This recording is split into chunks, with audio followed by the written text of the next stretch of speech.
Story of love. কণ্ঠ আমাদের, অনুভূতি আপনাদের। হারিয়ে যাই ভালোবাসার গভীরে। রাত তখন গভীর। বিশাল দালানের দেয়ালে ঘড়ির কাঁটা টিকটিক শব্দ তুলছে। ঝিঝি পোকার ডাক ভেসে আসছে চারদিক থেকে। দূরে শিয়ালের আর্তনাদে নিশ্ছিদ্র নীরবতা আরও শীতল হয়ে উঠছে। ঘুমে আচ্ছন্ন পুরো জমিদার বাড়ি। হঠাৎ কোনো এক পায়ের শব্দ। সেই শব্দে একজোড়া চোখ তরাক করে খুলে গেল। হ্যারিকেনের মৃদু আলোয় চোখ দুটো ভেসে উঠল স্পষ্ট হয়ে। কাজল মাখা সেই নয়ন যেন অদ্ভুত এক মায়া ছড়িয়ে দিচ্ছে তার আদরে মুখশ্রীতে। সঙ্গে ঠোঁটের কোণে বাঁকা দুষ্প্রাপ্য হাসি। মায়াবিনী চোখের রমণীটি উঠে বসল। সতর্ক ভঙ্গিতে কোমর সমান লম্বা চুল হাতে খোপা করে বাঁধল। তারপর বালিশের নিচ থেকে চুলের রূপালি কাঠিটি বের করে খোপাটাকে শক্ত করে আটকে দিল। ওড়নাখানা তুলে মুখে ভালোভাবে আটকে নিল। শুধু চোখ দুটো দৃশ্যমান তার। ঠোঁটে তখনও সেই রহস্যময়ী হাসি। চোখ দুটো দ্রুত এদিক সেদিকে ঘুরল। তারপর কান খাড়া করে শুনতে লাগলো। শব্দটা কোথা থেকে আসছে, আওয়াজটা কোথা থেকে আসছে তা বোধগম্য হতেই চোখ দুটো চিকচিক করে উঠল খুশিতে। আর তা আলোর মতো ছড়িয়ে পড়ল তার দৃষ্টিতে। ধীরে ধীরে উঠে সে দরজার আড়ালেখা লাঠিখানা হাতে নিল। নিঃশব্দে ছিটকেনি খুলল আর প্রখর ঝড় হাওয়ার মতো বেরিয়ে গেল। সিঁড়ি বেয়ে নামার সময় পায়ের শব্দ আরও ধীর হয়ে এলো। আন্দাজ সঠিক হয় চোখ দুটো চিকচিক করে উঠল। সাবধানী ভঙ্গিতে এক ঘরের সামনে এগিয়ে গিয়ে টোকা দিল পরপর দুবার। এরপর থেমে কিছুক্ষণ দাঁড়ালো। তারপর দৃষ্টি ছুড়ে দিল রান্নাঘরের পাশের আর একটি ঘরের দিকে। আর নিজের শিকারের সন্ধান পেয়ে নিঃশব্দে হাসলো মায়াবিনী চোখের রমণীটি। একটা লোক একগুচ্ছ চাবির গোছা নিয়ে একের পর এক চাবি লাগিয়ে তালা খোলার চেষ্টা করছে। আবার ভয়ে ভয়ে এদিক সেদিকে তাকাচ্ছে। হাতগুলো কাঁপছে, যার কারণে চাবিগুলো ঝনঝন শব্দ তুলছে। মৃদু আলোয় দূর থেকে এইসব দৃশ্য দেখল সে মায়াবী চোখের রমণী। পরম আত্মবিশ্বাসী নিঃশ্বাস ফেলে বলল, আমার সন্দেহ না আগে কোনো দিন ভুল হয়েছে আর না এবার। কথাটা বলার সময় তার ভেতরে এক অন্যরকম আত্মবিশ্বাস ফুটে উঠল। এরপর সে ঝড়ের বেগে দৌড়ে গেল। কারো দৌড়ানোর শব্দ শুনে ঘর খোলার চেষ্টা করা লোকটার হাত থেকে পড়ে গেল চাবির গোছা। সে আতঙ্কিত হয়ে লুঙ্গির পেছনে গুজে রাখা একটা ধারালো ছুরি বের করল।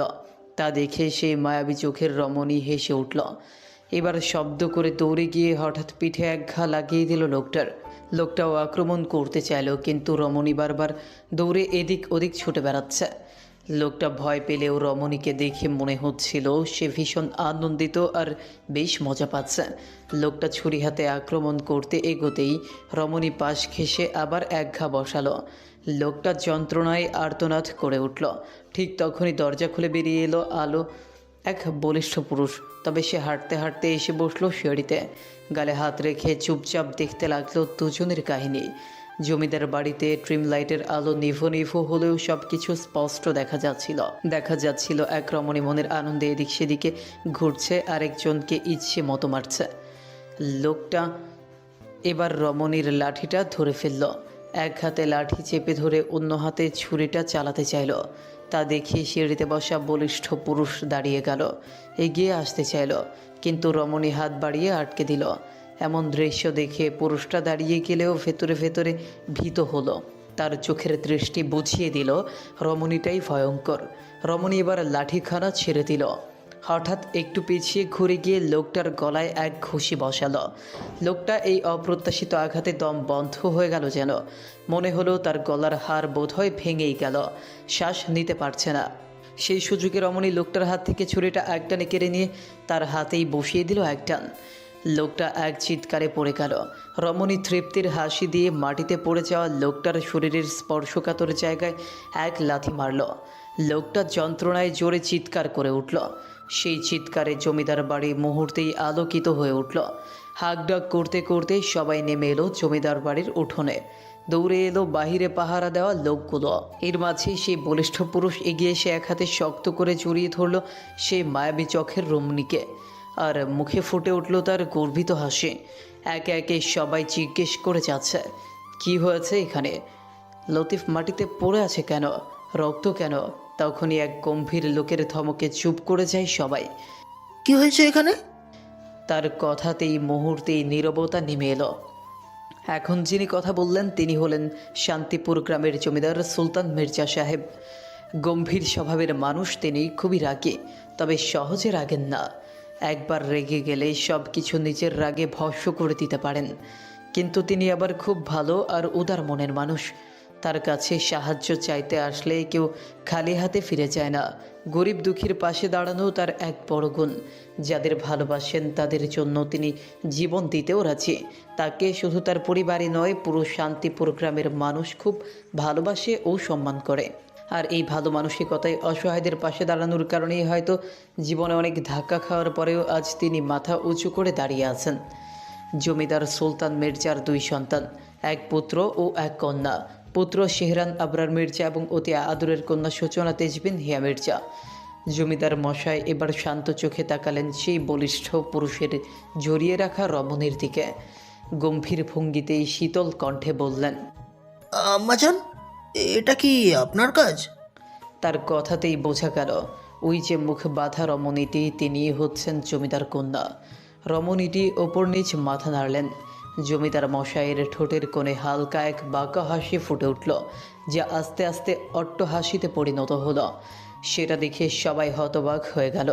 সবাইকে হতবাক হতে দেখে এবার জমিদার কন্যা এবং তার পাশে থাকা বলিষ্ঠ তরুণটিও হেসে ফেললেন। জমিদার মশাই হাত বাড়িয়ে মেয়েকে ডাকলেন। রমণীটিও এগিয়ে এসে বাবাকে জড়িয়ে ধরে বলল, দেখলেন তো আব্বাজান, আপনার কন্যার সন্দেহ যে কখনো ভুল হয় না, তার প্রমাণ মিলল তো। মেয়ের এমন আহ্লাদি কথায় জমিদার আবারও হাসলেন। পাশের বলিষ্ঠ তরুণটিও গম্ভীর কণ্ঠে বলল, দেখলেন তো আব্বাজান, আমার হিয়া পাখির বুদ্ধি কতটা প্রখর। মানে ওই বলিষ্ঠ তরুণটি জমিদারের পুত্র। জমিদার হেসে মাথা নাড়লেন। আমি আগেই জানতাম আমার আম্মাজান ঠিকই বলেছে। তবে সব সময় কিন্তু শত্রুকে ওই দুর্বল ভাবা উচিত নয়, আর নিজেকে অতি চালাক মনে করা উচিত নয়। শেহরানও মাথা ঝাঁকিয়ে বাবার কথায় সম্মতি দিল। এরপর মাটিতে পড়ে থাকা লতিফকে এক লাথি মেরে শেহরান রাগী ও গম্ভীর স্বরে বলল, এই নিমক হারামকে কি শাস্তি দেবেন আপনি আব্বাজান? জমিদার এবার হাসি থামিয়ে গম্ভীর রূপে ফিরে এলেন। কাল ওর বিচার হবে, আপাতত ওর চিকিৎসা দরকার। আর চোখে মেয়ের দিকে তাকিয়ে বাঁকা হাসি দিয়ে বললেন, আমার আম্মাজানের হাতে মার খেয়েছে মনে, আপাতত 1 ঘন্টার মধ্যে জ্ঞান ফিরে পাবে না। জমিদারের আহ্লাদি কথায় আবারও হাসলেন বাবা ছেলে মেয়ে। এমন সময় পাশ থেকে খেকিয়ে উঠলেন জমিদার গিন্নি রুমা বেগম। হ্যাঁ হ্যাঁ, আরও তোল্লাই দিন আপনার মেয়েকে। এই আপনার আশকারা পেয়ে ওর সাহস এত বেড়ে গেছে। ব্যাটা ছেলেদের মতো মারামারি কাটাকাটি করে, মুখের ওপর কথা বলে। আল্লাহ আমার ঘরে একটা ব্যাটা ছেলে দিয়ে রেখেছেন। মায়ের এই কথায় বেশ বিরক্ত হলো শেহরান। মায়ের উদ্দেশ্যে বলল, আম্মাজান, এগুলো কি বলছেন আপনি? আমার হিয়া পাখি কি কখনো নির্দোষ মানুষকে আঘাত করতে দেখেছেন? কাউকে অসম্মান করতে দেখেছেন? আমার হিয়া পাখি কখনো ভুল বলে না, মুখের উপর সঠিক কথা বলার সাহস রাখে, দোষীকে দোষী আর নির্দোষকে নির্দোষ বলার সাহস রাখে। যেখানে অন্যায় হয় সেখানে মুখ বুজে অন্য মেয়েদের মতো সহ্য না করে প্রতিবাদ করে। এটা কি দোষের আম্মাজান? রুনা বেগম নিজেও এইসব জানেন, তবুও চুপ রইলেন না।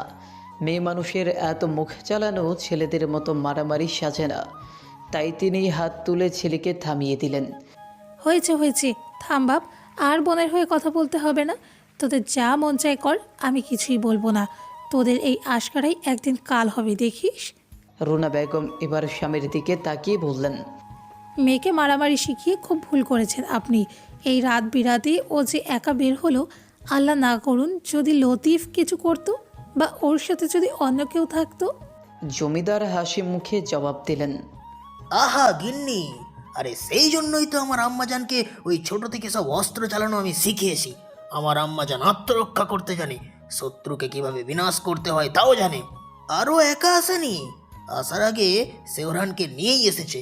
তুমি হয়তো ভুলে যাচ্ছ, আমার 2 ছেলে আসে। আমার আম্মাজান আসলে আমার এক ছেলে, বুঝেছো? আমার 2 লাঠি, ওরা 2 ভাই বোন। আমার মেয়ে নিজেকে যাতে রক্ষা করতে পারে যে কোনো সময় যে কোনো পরিস্থিতিতে, তা আমি করেছি ছোট থেকেই। আমি বা সেহরান সবসময় ওর কাছে থাকবো না, তাই যাতে অন্যের আশায় না বাঁচে তা আমি নিশ্চিত করেছি গিন্নি, বুঝলে? পুরো দুনিয়া যদি আমার বিরুদ্ধে যুদ্ধ ঘোষণা করে আমি হাসি মুখে রাজি হব, আর বিশ্বাস করো আমি বিজয়ী হব। কারণ আমার দুই ছেলে আমার কাঁধে কাঁধ মিলিয়ে লড়াই করবে।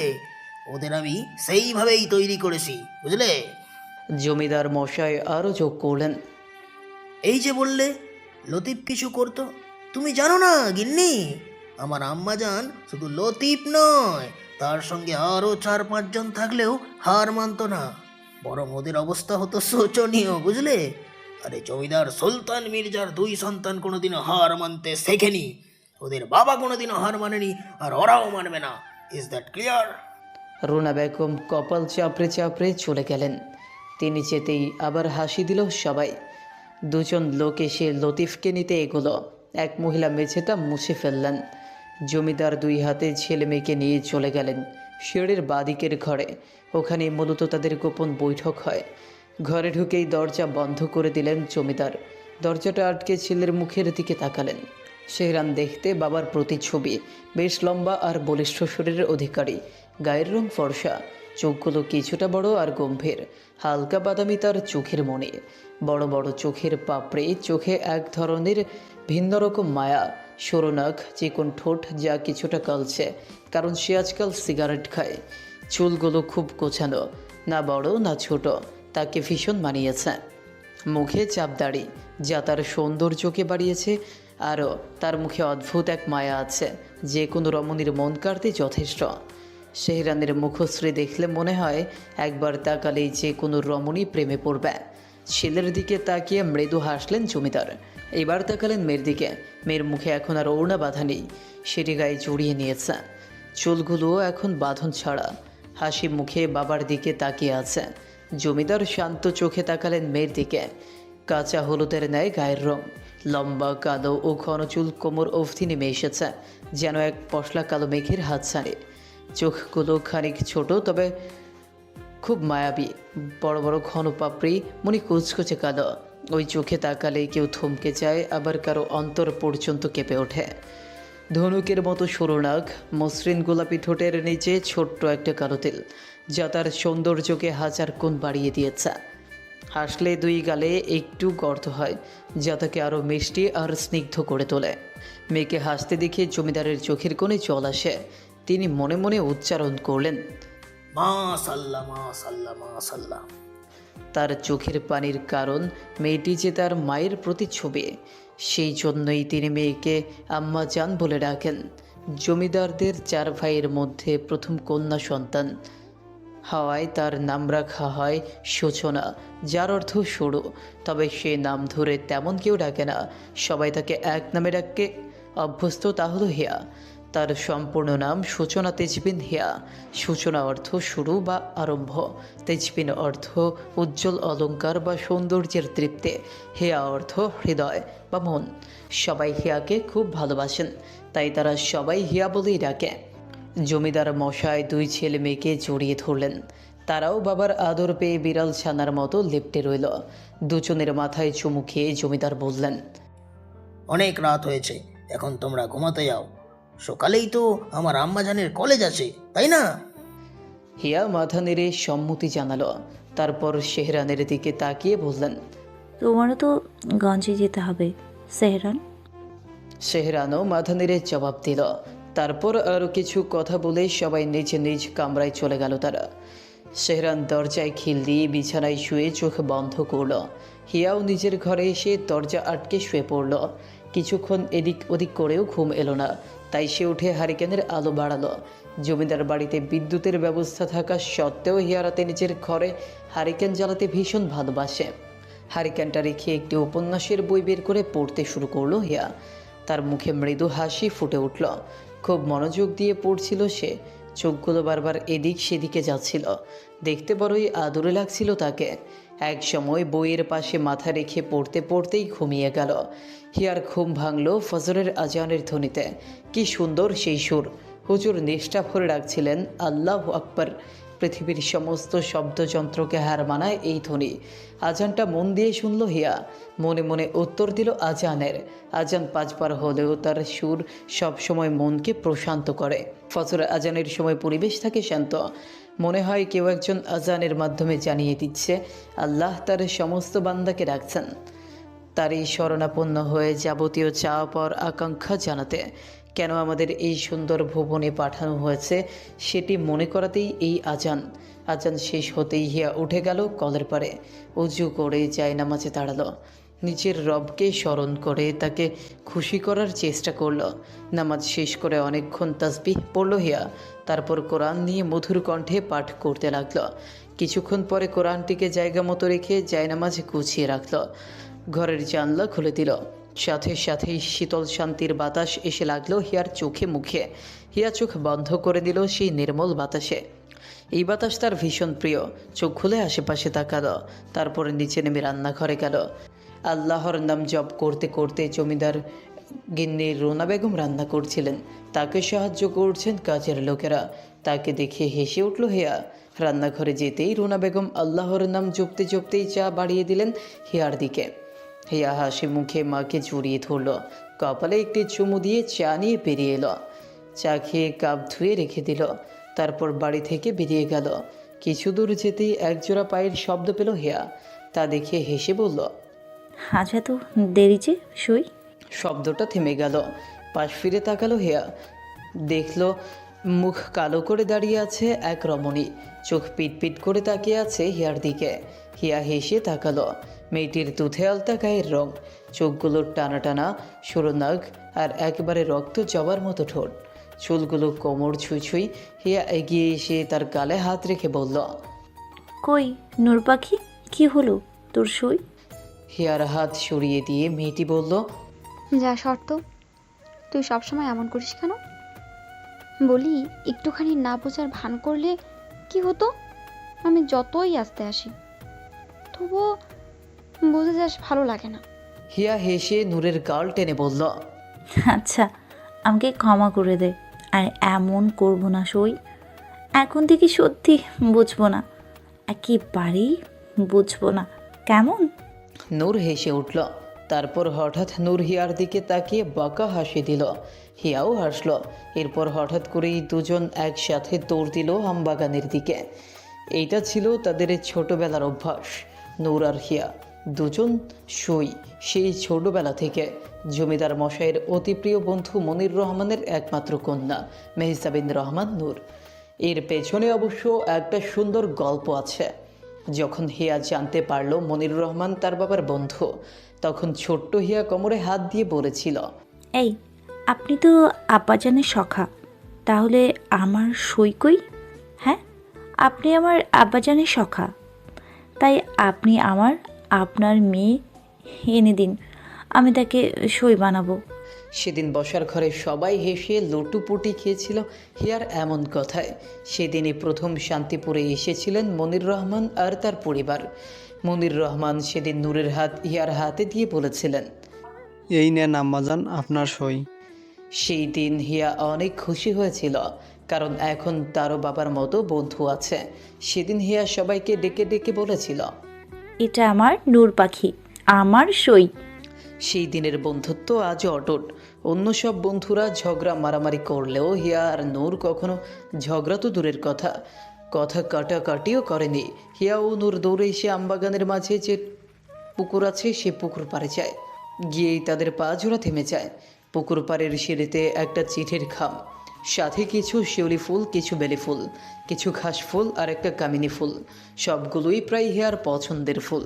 ওগুলো দেখে হিয়া আর নূর দুজনের দিকে তাকায়, তারপর চোখ বড় বড় করে একসাথে তাকায় ফুল আর চিঠির পানে।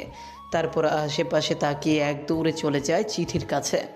আশেপাশে চোখ বুলিয়ে তুলে নেয় ফুল আর চিঠি, ওড়নার নিচে লুকিয়ে ফেলে চিঠি, কিছু ফুল নিচে নেয়, বাকিগুলো নূরের হাতে দেয়। আবার একে অপরের দিকে তাকিয়ে দেয় এক ভোদর, আর এক দৌড়ে অন্দরমহলে ঢুকে যায়। ওইদিকে এক বড় আম গাছের ডালে বসে হিয়া ও নূরের সব কাজকর্ম দেখছিল এক যুবক। তারা যেতেই তার মুখে ফোটে এক রহস্যময়ী হাসি।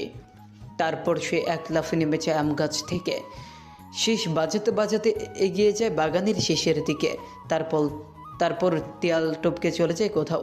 হিয়া ও নূর দৌড়ে ভেতরে ঢুকলেও বাড়ি ঢোকার পর ওরা আস্তে ধীরে হিয়ার ঘরের দিকে যেতে থাকে। রুনা বেগম তখনও আল্লাহ নবীর নাম জপছিলেন। এটা চলবে সকাল 8টা অবধি, তাই এখন কোনো কথা বললেন না, শুধু ইশারায় নূরকে নাস্তা করতে বললেন। নূরও সাই জানালো। তারপর তারা দুজন ওপরে উঠে যায়। উঠেই এক দৌড়ে ঘরে ঢুকে দরজায় খিল দেয়। দুজন উঠে বসে বিছানায়। আগে দুজন মন প্রাণ ভরে ফুলগুলোর সুবাস নিল।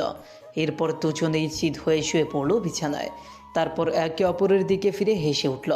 নূর বলল, চিঠিখানা বোধহয় তোরই জন্য। হিয়া নিজেও এটা বুঝেছিল, তবে নূরকে রাগাতে বলল। তোরাও তো হতে পারে। নূর উঠে বসে আর টেনে হিয়াকেও তুলে বসায়। তারপর ফুলগুলো তার কোলের ওপর দিয়ে বলে, ভালো করে দেখ স্যামরি, যে চিঠিখানা দিয়েছে সে জানে তোর কোন কোন ফুল পছন্দ, তাই বেছে বেছে সেগুলোই দিয়েছে। হিয়া আসলে যতটা আত্মসম্মানী বুদ্ধিদার মেয়ে, ততটাই আবেগে গা ভাসানোর মতো মেয়ে নয়। হয়তো চিঠি বা ফুলের জায়গায় অন্য কিছু থাকলে ফিরেও তাকাতো না, কিন্তু এই দুটো জিনিস তার এক প্রকার দুর্বলতা। তাই তো বুদ্ধিমতী হয়েও এমন আবেগী কাজ করলো। নূর হঠাৎ বলল, সই, চিঠিখানা কি আমার সামনে পড়বি নাকি আমি চলে যাব? হিয়া নূরের কপালে একটা টোকা দিয়ে বলল, বোকার ডিম, তুই আমার সই, তোর সামনে কি আমি কিছু লুকাই? না, তুই লুকাস। গাধি একটা। তার থেকেও বড় কথা, চিঠিটা আমরা দুজনেই দেখেছি। এটা না পড়া পর্যন্ত বুঝতে পারবো না এটা কার চিঠি। নূর মাথা ঝাঁকালো। কিছুক্ষণ থমেরে বসে থাকে দুজন। হিয়া হঠাৎ অনুভব করে তার কেমন জানি লাগছে, ভেতরটা কাঁপছে, আবার ভালোও লাগছে। নূর ইশারা দিল, হিয়া মাথা নেড়ে সাই দিল। তারপর ফুলগুলো সুন্দর করে রাখলো বিছানার এক কোণে। কামিনী ফুলের সুবাসে ভরে উঠল ঘর। হিয়া চিঠিখানা খুলে পড়তে শুরু করে। প্রিয় বৃষ্টিকন্যা, কেমন আছেন? ম্যাডাম, নিশ্চয়ই ভালো আছেন, কিন্তু আমি একদমই ভালো নেই। ভালো থাকা কি আদৌ সম্ভব বলেন তো? এক বৃষ্টিকন্যা যে বহু আগেই একজনকে দেখা দিয়ে আমার ভালো থাকা নিজের সঙ্গে নিয়ে গেছে। জানেন, সেই প্রথম দেখা আমি আজও ভুলতে পারি নাই। ইস, কি ছিল সে চোখে, যে চোখে তাকিয়ে আমি থমকে গিয়েছিলাম, যেই থমকে যাওয়া আজও বৃদ্ধমান, যার পানে তাকিয়েছিলাম পলকহীন চোখে। লোক বলে মানুষ আঘাতে মরে, তারা হয়তো জানে না মানুষের কারণও চোখের চাহনিতেও ভীষণভাবে মরে। কি ভয়াবহ সুন্দর ছিল সেই মুহূর্ত, যখন আমার চোখের সামনে এক বৃষ্টিকন্যা মনের আনন্দে বৃষ্টিবিলাস করছিল। বৃষ্টির ফোঁটারা রানীর ন্যায় বরণ করছিল তাকে। বৃষ্টির ফোঁটায় তার চোখ পিটপিট করে তাকানো, ইস, সেই তাকানো আমার বুকে তীরের মতো বিঁধেছিল সেদিন। সেই তীরের কারণে আজও রক্ত ঝরে আমার বুকস্থলে। তার নেশাকৃত চোখজোড়া চোখ বন্ধ করলেই দেখি আমি তার সেই বৃষ্টির তোপে কাঁপতে থাকা ওষ্ঠ। আমাকে বানিয়েছে বেহায়া। ভাবতে পারছেন, আম্মাজানের ভদ্র ছেলেকে কিনা বেহায়া বানিয়ে দিল? ভাবতে পারছেন কত বড় সর্বনাশ করেছেন সে আমার? এর দায় এখন কে নেবে বলুন তো? তার সেই গোলাপি ওষ্ঠের নিচে কালো কুচকুচে তিলখানা। হায়, সেই তিলখানার কথা মনে হলে এখনও আমার হৃদস্পন্দন বেড়ে যায়। আমার মনে ঝংকার তুলে তার হাসির শব্দ বাজে কানে। কিন্তু সেই নিষ্ঠুর মানবী আমাকে তার ভয়ঙ্কর মায়ায় ফেলে পালিয়ে গেল, হারিয়ে গেল চোখের পলকে। এদিকে তাকে এক নজর দেখার জন্য উতলা হয়ে উঠল আমার থরমন। হন্যে হয়ে খুঁজলাম তাকে। আমি তাকে খুঁজে খুঁজে 3 মাস পর পেলাম। খোঁজ পেলাম সে জমিদার কন্যা। তাকে এক নজর দেখার আশায় বারবার ছুটে যেতাম তার গ্রামে। দূর থেকেই দেখতাম তার চোখের চাহনি, স্পষ্ট বাধিতা, তার তেজ সবই অন্যরকম। নিশ্চয়ই ভাবছেন তো আমি কে, কেন এতগুলো বলছি? তার থেকেও বড় কথা, আমার কত বড় স্পর্ধা যে জমিদার কন্যাকে চিঠি দেই। শুনুন, আমি বরাবরই একটু ঝুঁকি নিতে ভালোবাসি। সে যাই হোক, আমি জানি এখন আপনি এই চিঠির মালিককে খুঁজবেন। তবে বলি, বৃথা চেষ্টা করবেন না। আমি না চাইতে আমার খুঁজে পাওয়া সম্ভব নয়। তবে চিন্তা নেই, আমি নিজেই একদিন ধরা দেব বৃষ্টিকন্যার কাছে। ম্যাডাম, আপনি চাইলে খুঁজতে পারেন। আমি জানি চিঠি পাওয়ার পর আপনি অবশ্যই আমাকে খুঁজবেন। জমিদার কন্যা যে খুব জেদি তা আমি জানি, তবে খুঁজলেও কোনো ক্ষতি নেই। আমি বহু কষ্ট, অনেক কাঠ খড় কুড়িয়ে পেয়েছি বৃষ্টিকন্যার খোঁজ। আমি যে বিরহের অনলে পড়েছি, আপনিও কিছুটা পড়ুন। আমার মন ও মস্তিষ্ক জুড়ে যেমন আপনার বিচরণ, তেমনি আমিও একটুখানি হানা দিতে চাই আপনার মন মস্তিষ্কে। জমিদার কন্যা আমাকে নিয়ে ভাবছে, ইস, ভেবেই শান্তি লাগছে। নামটা আর লিখলাম না, জমিদার কন্যা বুদ্ধি অনেক, নাম লিখলে খুঁজে পেতে বেশি দিন লাগবে না, তাই নামটা থাকুক অজানা। তবে আপনি চাইলে আমাকে একখানা নাম দিতে পারেন, আমি তার সাদরে গ্রহণ করব। 28 বছরের বয়সে কাজের সূত্রে অনেক চিঠি লিখেছি আমি, কিন্তু আজ প্রথম চিঠি লিখতে বসেছি কোনো এক মায়াবিনী রমণীকে। হাত কেমন কাঁপছে অজানা এক অনুভূতিতে। মনের কথা কি শব্দে আদৌ প্রকাশ করা যায় তা আমার জানা নেই, তাই লিখছি। কোথাও পড়েছিলাম মনের কথা মনে বেশি দিন চেপে রাখতে নেই, যা যা বলার বলে দিতে হয়।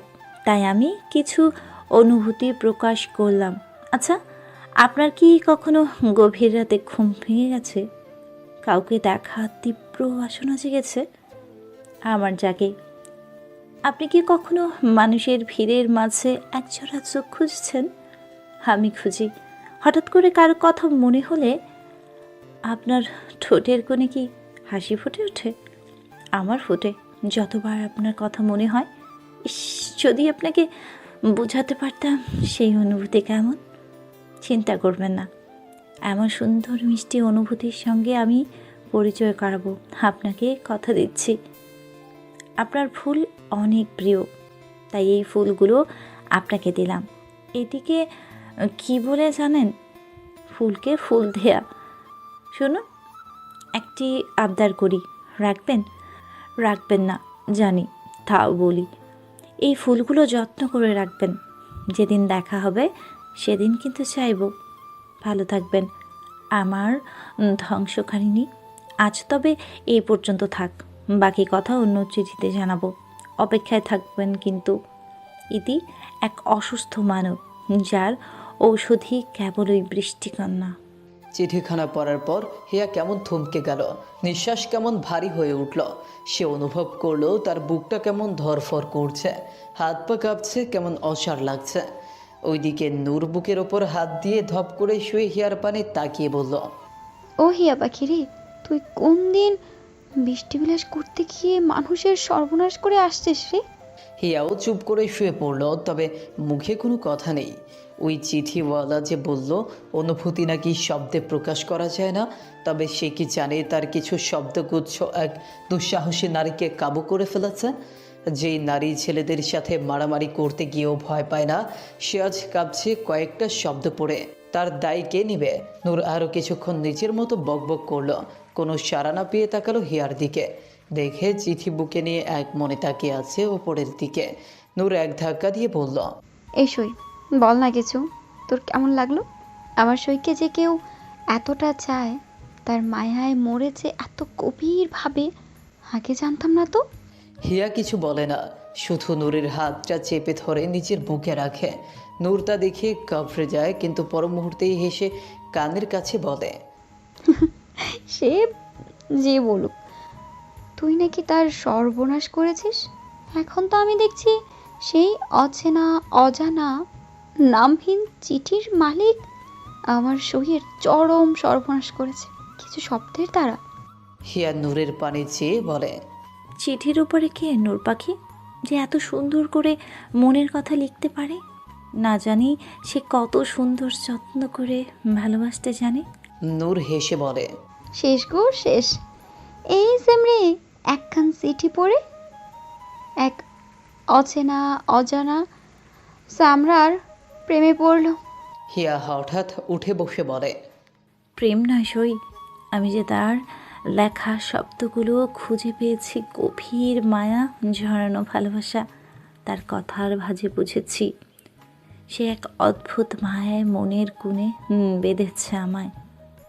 কি আশ্চর্য, তাই না? এত নিখুঁতভাবে কেবল শব্দের মাধ্যমেই যে মানুষ ভালোবাসার ছবি আঁকতে পারে। তার ভালোবাসা কতটা গভীর হবে ভেবেই আমি স্তব্ধ হয়ে যাচ্ছি সই। তবু কোথাও যেন এক অন্যায় রয়ে গেল। আমাকে দেখে সে নিজের চোখে তৃষ্ণা মেটাচ্ছে, অশান্ত মনকে শান্ত করছে, অথচ আমার ভিতরে বুনে দিল তাকে দেখার প্রবল আকাঙ্ক্ষা। আমার মনের ভিতর গভীর গর্ত খুদে পুঁতে দিল তার শব্দের ভাণ্ডার, বাড়িয়ে দিল ছটফটানির ব্যাকুলতা তার দেখা পাওয়া। কিন্তু কেন? সে বলল আমার মন আর মস্তিষ্কে বিচরণ করতে চায়। তাকে বলে দিসই, আমিও তাকে সেই অনুমতি দিলাম। আজ এই মুহূর্তে থেকে তার চিঠি, তার অনুভূতি, তার শব্দগুলো স্বয়ং তাকেও স্থায়ী ঠিকানা দিলাম আমার হৃদয়ের গভীরে। সে চায় আমার মন ও মস্তিষ্কে তার বিচরণ হোক। তাকে ঠাঁই দিলাম আমার মন মস্তিষ্কে। তবে আমি তো জেনেই ক্ষান্ত হব চিঠির ওপারে কি। নূর হেসে ফেলে কিছু বলতে যাবে, ঠিক তখন নিচ থেকে ডাক আসে জমিদারের। কই গো আমার আম্মা জানেরা, আরে নিচে আসেন, নাস্তা করবেন। হিয়া ও নূর চমকে উঠে দ্রুত চিঠিটা খামে ভরে রেখে দেয় একটা ড্রামের ভেতর। ফুলগুলো রাখে কাল রাতে পড়া উপন্যাসের বইয়ের ভেতর। তারপর দুজন বের হয়। নাস্তা করে সবাই। সকাল 8টা নাগাদ কলেজের উদ্দেশ্যে বের হয়। হিয়া ও নূরের বাড়ি পাশাপাশি। জমিদার বাড়ির পর যে বিশাল বাড়িটা, ওটাই নূরদের। নূররা 2 ভাই বোন, নূর ও তার বড় ভাই রায়হান রহমান। ভাই ও বাবা মা মিলে নূরের পরিবার। নূর ও হিয়া যেমন প্রাণের সই, শেহরান ও রায়হানও খুব ভালো সখা। হিয়া ও নূর বের হয়ে হাঁটছে। হেঁটেই যাওয়া যায় কলেজে, বেশি না 10 মিনিট হাঁটলেই তাদের কলেজ। দুজনই সেই চিঠিওয়ালাকে নিয়ে গল্প করতে করতে যাচ্ছিল। এমন সময় তাদের পাশ দিয়ে এক জিপ গাড়ি যায়, প্রায় তাদের গায়ের ওপর দিয়েই উঠে যাচ্ছিল। তাতেই হিয়া খুব রেগে গেল। ততক্ষণে জিপটাও থেমে যায় একটু সামনে গিয়ে। হিয়া নূরের হাত টেনে এগিয়ে যায় জিপটার সামনে। জিপে বসে আছে একজন যুবক। হিয়া তাকে উদ্দেশ্য করে বলে, নেমে আসুন। লোকটা বোধহয় বিরক্ত হলো। সে তার গম্ভীর গলায় বলে, আমি মেয়ে মানুষের সাথে কথা বলতে আগ্রহী নই, নিজের রাস্তা মাপুন। হিয়ার কথাটা বেশ গায়ে লাগলো। সে বুঝলো এই লোকের সাথে সোজা কথায় কাজ হবে না। দেখেই মনে হচ্ছে এই গ্রামটাম নয়, বরং কোনো বড়লোক বাপের ছেলের পোশাক আশাক দেখে মনে হচ্ছে শহরে থাকে। তা না হলে জিপ গাড়ি করে ঘুরতো না। এই গ্রামে তো শুধু ভ্যান গাড়ি ও গরুর গাড়ি চলে, আর গঞ্জে গেলে বাস। মোটর সাইকেলও অবশ্য চলে। শেহরান আর রাইহানের দুজনেরই আছে। হিয়া এদিক ওদিক তাকিয়ে রাস্তায় একটা ভাঙা ইট দেখতে পায়। সেটা হাতে তুলে নিয়ে জিপের সামনে এসে বলে, এখনই ক্ষমা না চাইলে এইটা ছুঁড়ে মারবো আপনার গাড়িতে। লোকটা হতভাগ হয়ে তাকিয়ে রইল। সামনে ইট হাতে দাঁড়িয়ে রাগে ফুঁসতে থাকা মেয়েটির দিকে কিছুক্ষণ একদৃষ্টি চেয়ে থেকে তেরেক্ষি গলায় জবাব দিল, আচ্ছা বেয়াদব তো আপনি, রাস্তাঘাটে দাঁড়িয়ে একটা ছেলের সাথে তর্ক করছেন। গ্রামের মেয়েরা তো নম্র হয়, ভদ্র হয় জানতাম, কিন্তু আপনাকে দেখে তো তা মনে হচ্ছে না। নূর এতক্ষণ চুপ থাকলেও এবার বলে উঠল, ভাইজান, এটা কি করলেন? আপনার গাড়ি আর আপনি দুজনে শেষ। নূরের কথা শেষ হতে না হতেই হিয়া নিচের হাতে থাকা ইটটা বসিয়ে দিল গাড়ির কাছে। কাজগুলো ভেঙে না পড়লেও পুরোটা গোল হয়ে ভেঙে চূর্ণ হয়ে গেল। তা দেখে যুবকের চোখ ছানা বড়া। সে হয়তো ভাবতেই পারেনি সত্যিই হিয়া এমন করবে। কয়েক মুহূর্ত গাড়ির কাছের দিকে তাকিয়ে থেকে হঠাৎ নেমে এসে রাগে থাপ্পড় মারল হিয়াকে। হিয়া নিচের গালে হাত দিয়ে অবাক হয়ে তাকালো লোকটার দিকে। তার লাল লাল চোখগুলো দেখে হিয়ার রাগ আরও বেড়ে গেল। লোকটা হিয়াকে যত জোরে থাপ্পড় মেরেছিল তার থেকেও দ্বিগুণ জোরে লোকটার গালে থাপ্পড় মারল হিয়া। লোকটা পাথরের মতো নিথর হয়ে গেল। গালে হাত দিয়ে অবুঝ বাচ্চাদের মতো তাকিয়ে রইল হিয়ার পানে। এই দৃশ্য দেখে নূর মুখে হাত দিয়ে হতভম্ব হয়ে দাঁড়িয়ে রইল।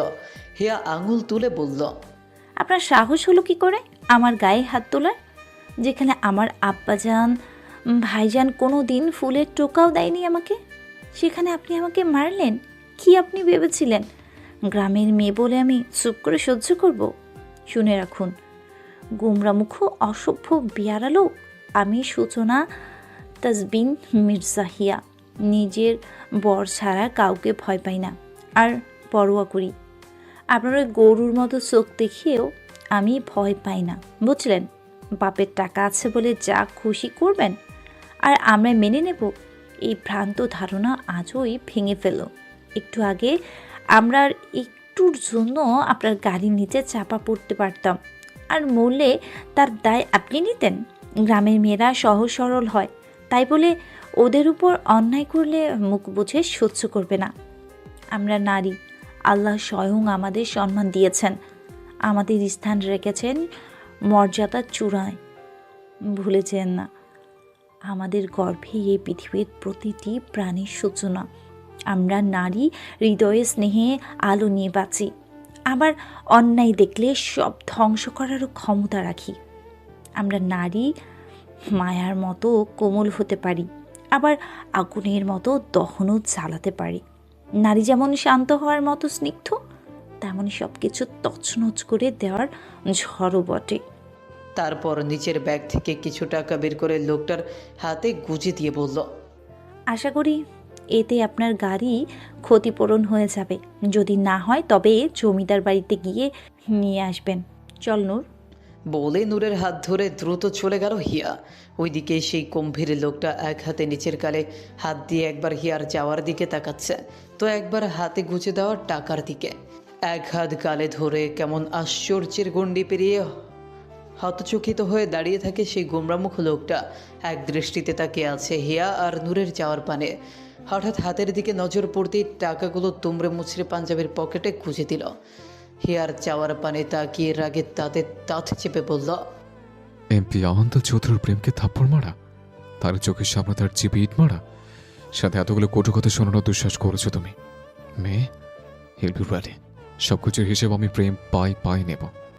মিস সূচনা তেজবেন হিয়া। নামটা টেনে টেনে বলল প্রেম। এরপর থাপ্পড় খাওয়া গালে হাত দিয়ে বিড়বিড় করল, কি জোর মায়েরে, মেয়ে মানুষের শরীরে এত জোর আসে কিভাবে? ও কি ইট সিমেন্ট খায় নাকি? নিজের কথাতেই নিজেই বিরক্ত হলো প্রেম। তারপর হন হন করে গাড়িতে উঠে শব্দ তুলে চলে গেল নিজের গন্তব্যে। আহান্ত চৌধুরী প্রেম, সে ময়মনসিংহ জেলার এমপি হয়েছে মাত্র 2 মাস আগে। তার গ্রামের বাড়ি দিগন্তপুর, শান্তিপুরের পরের গ্রাম। প্রেমের বাবা আজমের চৌধুরী একজন রাজনীতিবিদ, প্রাক্তন এমপি। রাজনীতির কারণে তিনি পরিবার নিয়ে থাকেন ময়মনসিংহ শহরে।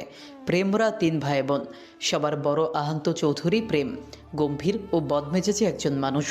কলেজ জীবন থেকেই রাজনীতির মাঠে, আর তাতেই আজ সফল। এখনকার নির্বাচিত এমপি সে। তার ছোট ভাই আহিয়ান চৌধুরী আবির, বয়স 25, শান্ত ও হাসি খুশি, একদম প্রেমের বিপরীত।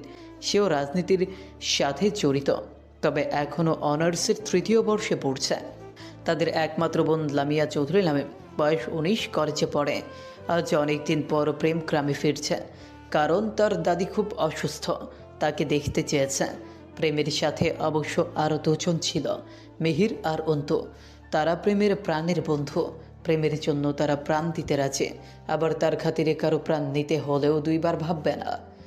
তারা সামনে এক বাজারে নেমেছিল কোনো এক কারণে, তাই প্রেম একাই এগিয়ে এসেছিল। রাগে আর অপমানে প্রেম তাদের ফেলে চলে গেল দিগন্তপুর চৌধুরী বাড়ির দিকে। অন্য রাস্তা দিয়েও যাওয়া যেত, কিন্তু তাও তারা ওই দিকেই এসেছিল তাদের আরও 2 বন্ধুর জন্য।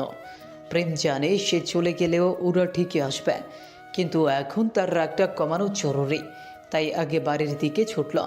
মনে হলো মাথায় ঠান্ডা পানি ঢালতে হবে, নইলে আজ কী যে করে ফেলব সে নিজেই জানে না। যেখানে ছেলেরা তার চোখে চোখ রাখতে সাহস করে না, সেখানে কিনা একটা ছোট্ট মেয়ে চোখে চোখ রেখে কথা বলল, শাসালো, এমনকি থাপ্পড়ও মারল। শুধু তাই নয়, তার গাড়িটাকেও ইন্না লিল্লাহ করে দিল। রাগে প্রেম 30 মিনিটের রাস্তা 10 মিনিটেই পাড়ি দিল। চোখ দুটো ক্রোধে লাল, চুলগুলো কপালে লেপ্টে আছে। চৌধুরী বাড়িতে ঢুকে গাড়িটা গ্যারেজে রেখে 2 হাত পা ফেলে সোজা নিজের কক্ষে চলে গেল। প্রেমের গাড়ির শব্দ শুনে অনেকেই এগিয়ে এসেছিল, কিন্তু প্রেমকে আগে ফুঁসতে দেখে কেউ আর কিছু বলার সাহস পেল না। চৌধুরী বাড়িতে বড় ছোট সবাই প্রেমকে ভয় পায়। প্রেম তার কক্ষে গিয়ে পোশাক পাল্টে নিল। একটা ছোট প্যান্ট আর সাদা সেন্টু গেঞ্জি পরে বেরিয়ে গেল। বাড়ির পেছনে বিশাল পুকুরের দিকে প্রেম গিয়ে সেখানে চপাত করে লাফ দিল। প্রায় 1 ঘন্টা ধরে পুকুরে সাঁতার কাটছে প্রেম। এখন মনে হচ্ছে রাগটা একটু কমছে।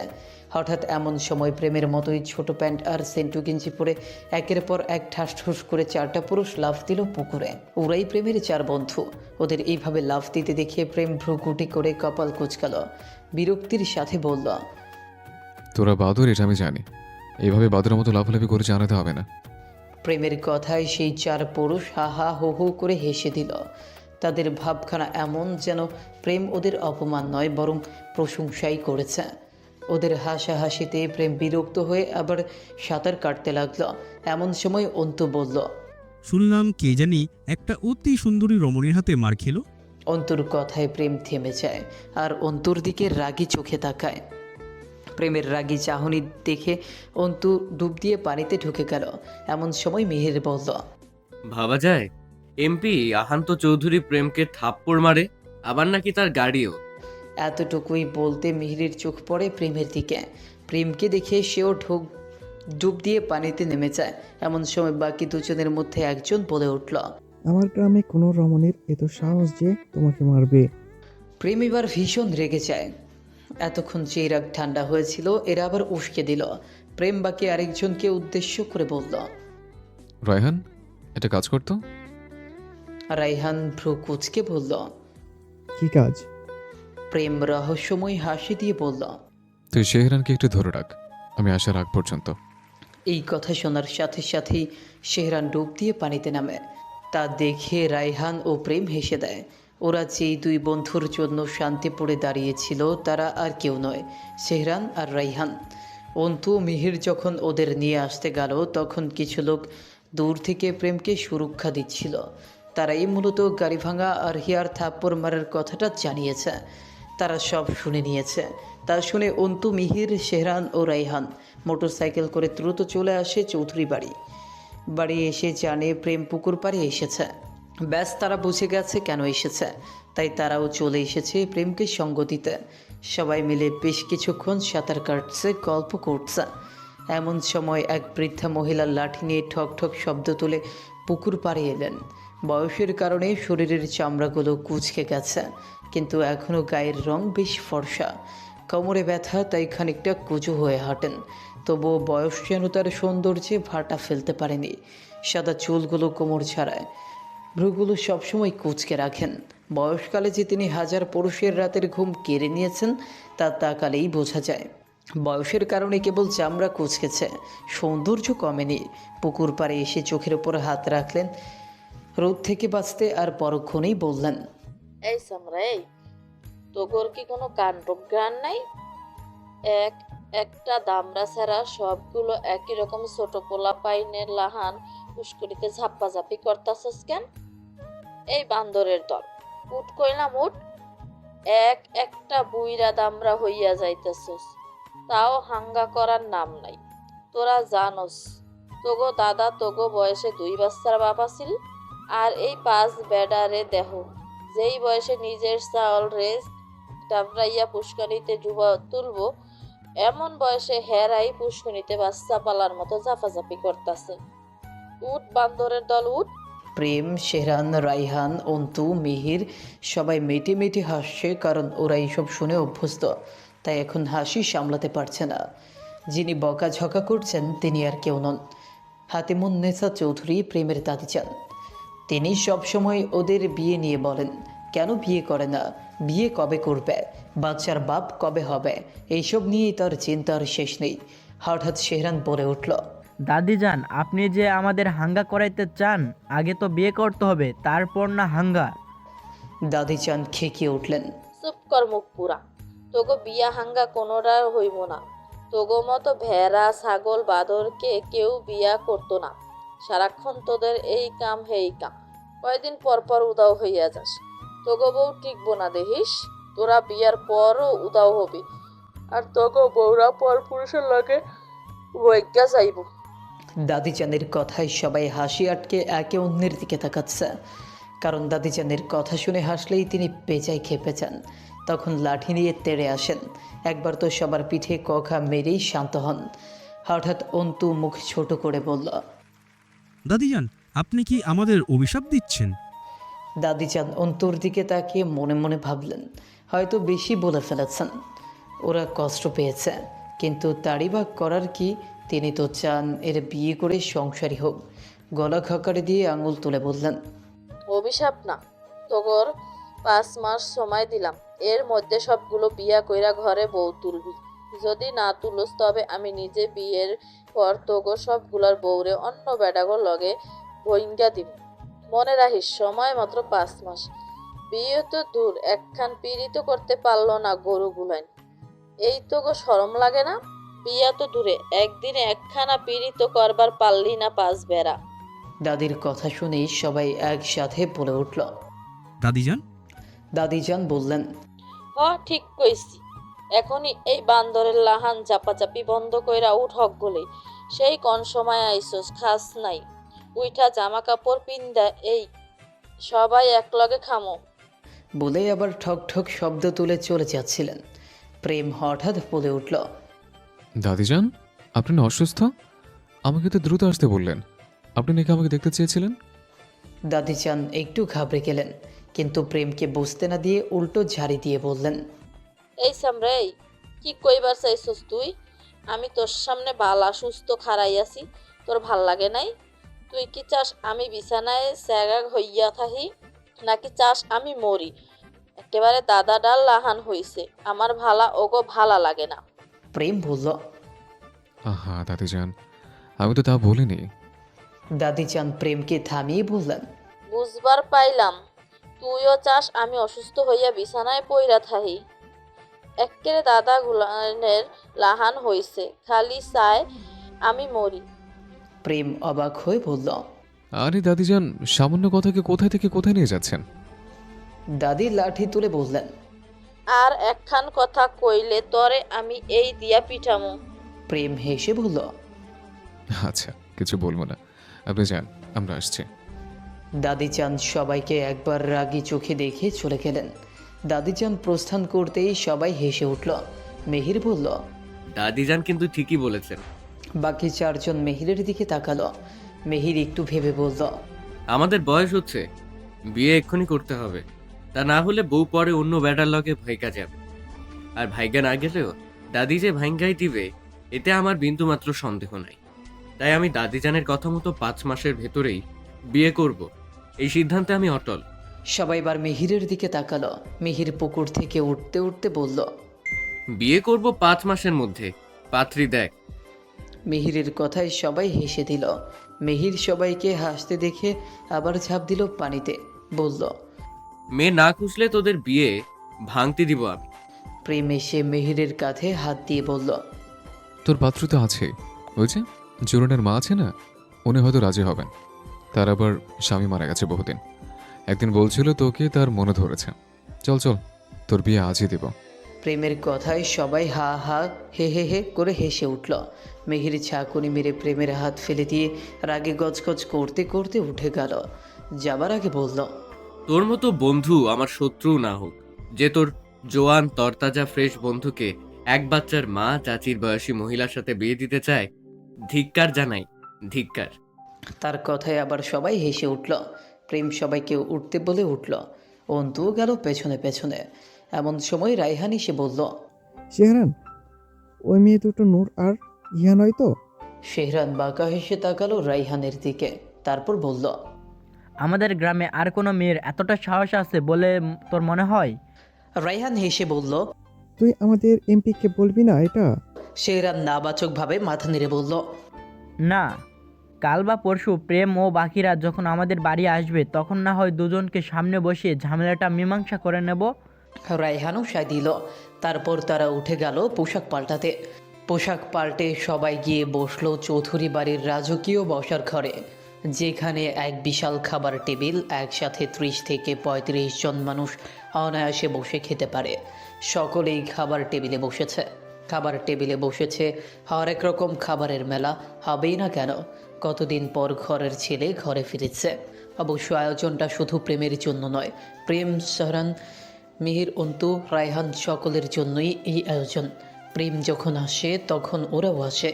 চৌধুরী বাড়ির সকলে ওদের নিজেদের ছেলেই মনে করে। আসলে এর কৃতিত্ব ওদেরই, ওরা অর্জন করেছে তা। স্কুল লাইফ থেকে এই বাড়িতে ওদের আসা যাওয়া। ওরা বাড়িতে আসলে বাড়ির মেয়েরা বাইরে বের হয় না, সেটা এক প্রকার কঠোরভাবে নিষিদ্ধ করে দেওয়া হয়েছে। প্রেম আর সকলে খাবার খাচ্ছে, আর খাবার পরিবেশন করছেন মেহেরিমা চৌধুরী, প্রেমের আম্মাজান, সঙ্গে তার ফুপি আশা খান। প্রেমের বাবারা 2 ভাই বোন, বোন আশা খানের 2 কন্যা, মিতালি খান ও মিলি খান। আশা খানের স্বামী 38 খান, তিনি একজন ব্যবসায়ী। প্রেম আসবে শুনে আশা খান কাল এসেছেন বাবার বাড়ি। তার নিজের ছেলে নেই, তাই প্রেম আবির ও প্রেমের বন্ধুদের ছেলের মতোই ভালোবাসেন। খাওয়া শেষে সবাই বাইরে বেরিয়ে গেছে, শুধু শেহরান বাদে। শেহরান গিয়েছিল দাদিজানকে কিছু একটা বলতে, বলা শেষ করে হাসতে হাসতে বের হচ্ছিল। সদর দরজায় আসতেই হঠাৎ কারো সঙ্গে ধাক্কা লাগে। না, ধাক্কা বলা যায় না, এক প্রকার কেউ এসে তার বুকে আঘাত হানল যেন। আচমকা এমন হওয়ায় শেহরান আর সামনের দুজনেই ঘাবড়ে যায়। শেহরান তাকালো মাথা নিচু করে। শেহরানের চোখের প্রায় 6 ফুট সামনের ওই ব্যক্তিটি তার থেকে খাটো বিধায় তাকে মাথা নিচু করতে হলো। মাথা নিচু করে নিচের বুকে আছড়ে পড়া মানুষটির দিকে তাকাতেই শেহরানের বক্ষ গহ্বরে ধরম ধরম শব্দ তুলে চোরে চোরে বাজতে থাকে হৃৎপিণ্ড। শেহরান পলক্ষীনভাবে তাকিয়ে থাকে তার বুকে ঠেকে থাকা রমণীর দিকে। রমণী পিট পিট করে তাকিয়ে আছে তার পানে। কপাল খানিকটা কোচকানো, ভ্রুগুলো যেন কেমন কোচকানো। গভীর মায়া ভরা টানা টানা আঁখি জোড়া তার দিকেই নিবন্ধ। গোলাপের পাপড়ির ন্যায় ঠোঁটগুলো ছোট বাচ্চাদের মতো উল্টানো। সরু নাকের ওপর ভর করেছে বিন্দু বিন্দু ঘামেরা। শেহরান সব কিছু খুঁটিয়ে খুঁটিয়ে দেখছিল, আর সঙ্গে তার হৃৎপিণ্ড ধরাস ধরাস শব্দ তুলে ঢাক ঢোল বাজাতে লাগলো। হঠাৎ করেই কেমন অদ্ভুত এক শিহরণ খেলে গেল সারা শরীর জুড়ে। তার চারপাশ, এমনকি দুনিয়াটাই যেন থমকে গেল। সেই বাচ্চাদের মতো ঠোঁট উল্টানো, সেই পিটপিট করে তাকানোতে শেহরান হারিয়ে যাচ্ছিল। সেই শিশুর মতো ঠোঁট উল্টানো, সেই নিবিড় দৃষ্টি, সব কিছুতেই যেন শেহরান ডুবে যাচ্ছিল। ঠিক তখনই কানে এলো মিষ্টি অথচ দৃঢ় স্বর। কে আপনি? আপনি এখানে খাম্বার মতো দাঁড়িয়ে আছেন কেন? সদর দরজা কেউ এইভাবে দাঁড়ায় নাকি? আর কেন এমন করে তাকিয়ে আছেন? এই চোখ সরান, সরান বলছি। কথাগুলো শোনা যাচ্ছিল ঠিকই, কিন্তু শেহরান যেন ঠিক বোঝার শক্তি হারিয়ে ফেলেছে। কিছুই বলতে পারছিল না। রমণীটি ঠিক তখনই সরে যেতে উদ্যত হলো, কিন্তু হঠাৎ ব্যথাতুর সরে আহ করে উঠল। তা শুনে শেহরান তড়িঘড়ি করে এগিয়ে এসে তার গম্ভীর অথচ আদুরে কণ্ঠে বলল, কি হয়েছে আপনার? কিন্তু রমণীটি কিছু বলছে না, শুধু রাগী চোখে তার চোখের দিকে তাকাচ্ছে। তা দেখে শেহরানের ভ্রু যুগল কুঁচকে এলো। সে গভীর চোখে তাকালো রমণীটির পানে। বুঝতে পারলে কিছু একটা হয়েছে, কিন্তু কি তা বুঝতে পারছে না। রমণীটি যখন তার চোখ থেকে দৃষ্টি সরিয়ে তার বুকের দিকে তাকালো, তখন তার দৃষ্টি অনুসরণ করে শেহরানও তাকালো। আর যা দেখলো তাতে শরীরে আবার অন্যরকম শিহরণ বইতে লাগলো। এক অদ্ভুত অনুভূতি হতে লাগলো তার। শেহরান দেখলো কালো মেঘের মতো ঘন চুলওয়ালা রমণীর কিছু চুল তার পাঞ্জাবির বুকের কাছে বোতামে আটকে গেছে। তা দেখে অমনি মৃদু হাসলো শেহরান। কিছু না বলে যত্ন নিয়ে ছাড়িয়ে দিল চুলগুলো। রমণী রাগে ফুসফুস করতে করতে কিছু বলার চেষ্টা করছিল, কিন্তু পারল না। এমন সময় পরিচিত এক কণ্ঠ ভেসে এলো। কিরে লামু, কি হয়েছে? তুই সদর দরজায় কেন? ভেতরে যা। রমণী আর শেহরান দুজনেই পেছনে ফিরল। তাকাতেই শেহরানের মুখে হাসি ফুটল। সামনের ছেলে আবির এদিকে শেহরানকে দেখেই দৌড়ে এসে শেহরানকে জড়িয়ে ধরে আবির বলল, আরে শেহরান ভাই, কেমন আছো তুমি? শেহরানও হেসে জড়িয়ে ধরে বলল, আছি তো ভাই, আলহামদুলিল্লাহ। কথাটা বলতে বলতে সে সামনের রমণীর দিকে তাকিয়ে থাকলো। আবির বলল, চলো ভাইয়েরা, বাইরে কোথাও যাবে হয়তো, আমরাও যাই। আর এবার সামনে থাকা রমণীর দিকে তাকিয়ে বলল, তুই উপরে যা, হাত মুখ ধুয়ে খেয়ে নে। রমণী হেসে বলল, তুমি খাবে না ছোট ভাইজান? আবিরও হেসে উত্তর দিল, আমি পরে খাবো, তুই যা। রমণী সমর্থন দিয়ে শেহরানের দিকে অগ্নিদৃষ্টি ছুঁড়ে চলে গেল। আর তা দেখে শেহরান ঠোঁট কামড়ে হেসে মনে মনে বলল, ওভাবে তাকিও না মেঘকন্যা, মরে যাব, ঝলসে যাব যে সেই অগ্নিচোখের অগ্নিকুণ্ডে। আবির আর শেহরান একসাথে বেরিয়ে গেল। হিয়া আর নূর বাড়ি ফিরছিল। এমন সময় এক মহিলা এগিয়ে এলো হিয়াদের পানে। হিয়া তাকে দেখে মিষ্টি হেসে বলল। কিছু বললেন খালা? মহিলাটি হিয়ার পানে তাকিয়ে কিছুক্ষণ দোনামোনা করে অবশেষে মহিলাটি বলল। একখান কথা কইতাম আম্মা। হিয়া হেসে জবাব দিল। হ্যাঁ বলুন না। মহিলাটি আর চোখে এদিক সেদিকে তাকিয়ে আস্তে করে বলল। আমি না বেশি করে খাঁটি গরুর দুধ দিয়ে পায়েস রাঁধছি, আমনে একটু খাবেন আম্মা? আমনের তো অনেক পছন্দ। হিয়া নূরের দিকে তাকালো। নূর হাসলো। হিয়াও হেসে বলল। এটা বলতে এমন করছেন খালা? আমি কি একবারও বলেছি যে খাবো না? দিন, আমি এখনই খাচ্ছি। মহিলাটি খুশিতে আত্মহারা হয়ে বলল। সত্যি আম্মা, আমনে আমার হাতের রান্না খাবেন? হিয়া হেসে সম্মতি জানালো। এমন সময় নূর বলল। সব আদর ভালোবাসা খাবার দাবার শুধু জমিদার কন্যার পাবে? আমি কে? আমি তো কিছুই না। নূরের এমন কথায় হিয়া হেসে ফেলল। মহিলাটি জিভ কেটে বলল। ছি ছি নূর আম্মা, আপনি কি কইলেন এইডা?